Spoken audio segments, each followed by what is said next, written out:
Notre Seigneur est mort et enseveli. Il est au tombeau. Arrêtons-nous quelques instants maintenant sur ce que l'on appelle les reliques de la Passion. Relique, c'est un mot qui vient du latin qui signifie reste. Qu'est-ce qui nous reste et qu'est-ce que l'on peut vénérer ou adorer encore aujourd'hui de la Passion de notre Seigneur? Alors tout d'abord, les reliques de la croix. La vraie croix a été retrouvée par Sainte Hélène, la mère de Constantin, en 326. Sainte Hélène est allée à Jérusalem et elle a fait rechercher, fouiller à l'endroit au Golgotha, à l'endroit de la crucifixion, pour qu'on puisse retrouver les croix. Alors on a retrouvé plusieurs croix, parce qu'il y avait celle de notre Seigneur et puis il y avait celle des larrons. Alors comment choisir celle qui était de notre Seigneur et les autres? Eh bien c'est tout simple, par les miracles qu'elle a fait. Donc la vraie croix a fait d'insignes miracles, de telle sorte que Sainte Hélène a pris cette croix et puis a fait ériger sur le Golgotha une église et a ramené de gros morceaux de la croix à Rome, où on a fait construire une église à Rome qui s'appelle Sainte-Croix de Jérusalem. Et qui est à Rome. Et Sainte-Croix de Jérusalem, en raison justement de la croix de Jérusalem, que l'on a rapportée de Jérusalem pour la mettre et la vénérer à Rome, qui est la capitale de la chrétienté. Et Saint Louis a reçu aussi un morceau de cette Sainte Croix qu'il avait mis à la Sainte Chapelle et qui aujourd'hui se trouve dans la cathédrale Notre-Dame de Paris. Puis ensuite, avec le temps, de nombreuses petites parcelles infimes de la croix ont été répandues un peu dans le monde entier, de telle sorte que l'on peut adorer, parce qu'on adore en toute vérité la croix, parce qu'elle est imbibée du sang de notre Seigneur et qu'elle est le salut de notre rédemption. Eh bien, des parcelles de la Sainte Croix se trouvent un peu partout dans le monde. Il est difficile et même impossible de tous les répertorier. Ensuite, les clous. Alors, les clous, eh bien, il y en a un que l'on peut vénérer aussi à Sainte-Croix de Jérusalem, dans cette basilique romaine. Il y a un autre clou que l'on peut vénérer aussi à Notre-Dame de Paris, qui n'est pas exposé en permanence, mais que l'on peut vénérer de temps en temps. Et puis alors, dit-on, il y a aussi, c'est assez amusant finalement, un clou qui a été enfermé, si l'on peut dire, dans la pierre qui sert de clé de voûte du dôme de la cathédrale de Milan.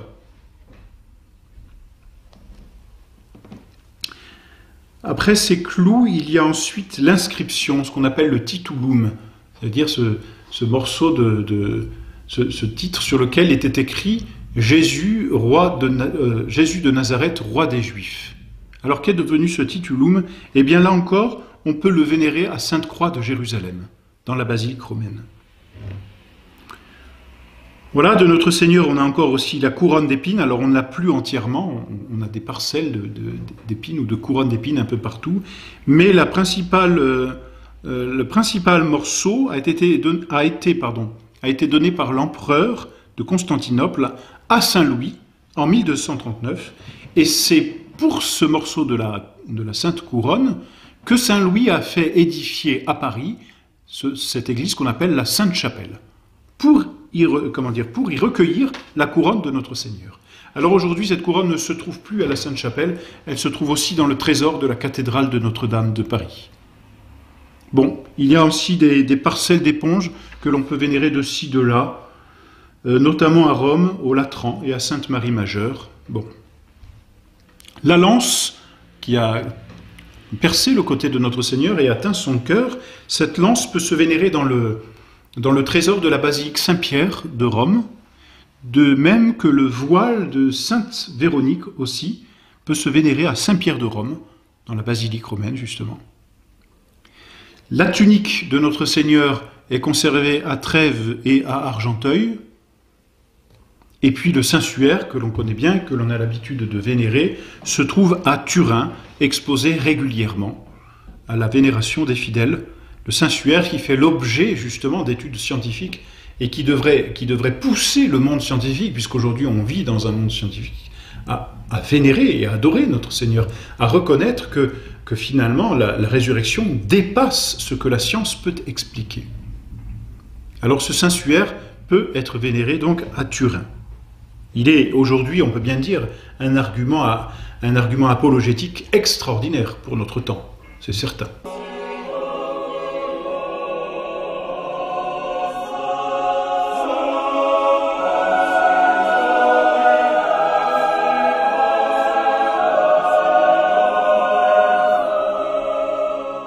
On peut aussi vénérer l'escalier du prétoire, c'est-à-dire cet escalier que notre Seigneur a emprunté pour être condamné, malheureusement. On l'appelle la Scala Santa, et cet escalier se trouve aussi à Rome, à la Scala Santa, c'est-à-dire juste à côté de la basilique Saint-Jean du Latran.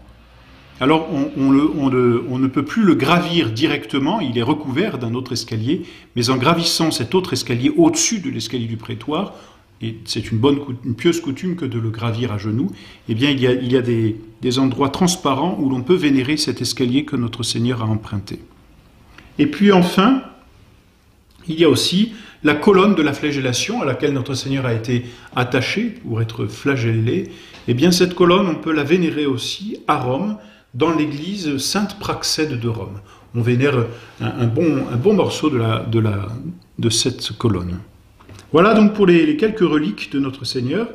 Et maintenant, non pas les reliques, mais cette fois, toutes les personnes qui ont participé à la mort de notre Seigneur, qui ont été coupables de la mort de notre Seigneur, ont subi aussi un sort ignominieux. Alors parmi elles, eh bien, il y a Judas. Judas, on connaît son sort, il nous est rapporté 2 fois dans les Écritures. Judas est allé se pendre. Il n'a pas voulu reconnaître que la miséricorde de Dieu était plus grande que son péché. Et donc il s'est pendu, de désespoir. C'est tragique. Pilate, Ponce Pilate, le lâche ou le libéral Ponce Pilate, a été destitué et puis mis à Vienne, en Gaule. Et là, on dit qu'il a mis fin à ses jours lui-même. Hérode lui aussi a été exilé, d'abord à Lyon, en Gaule, et puis ensuite en Espagne, et on dit qu'il est mort dans la misère. Caïphe s'est, semble-t-il, donné la mort après avoir été dépouillé du pontificat en 37, c'est-à-dire quelques années après la mort de notre Seigneur. On dit qu'il s'est donné la mort de chagrin. Puis ensuite, la nation juive tout entière a été dispersée à la prise de Jérusalem par Titus en l'an 70. Quand Jérusalem a été prise, entièrement rasée, toute la nation juive a été dispersée dans le monde entier. Voilà donc pour tous ceux qui ont mis à mort notre Seigneur Jésus-Christ, le sort qui leur a été réservé.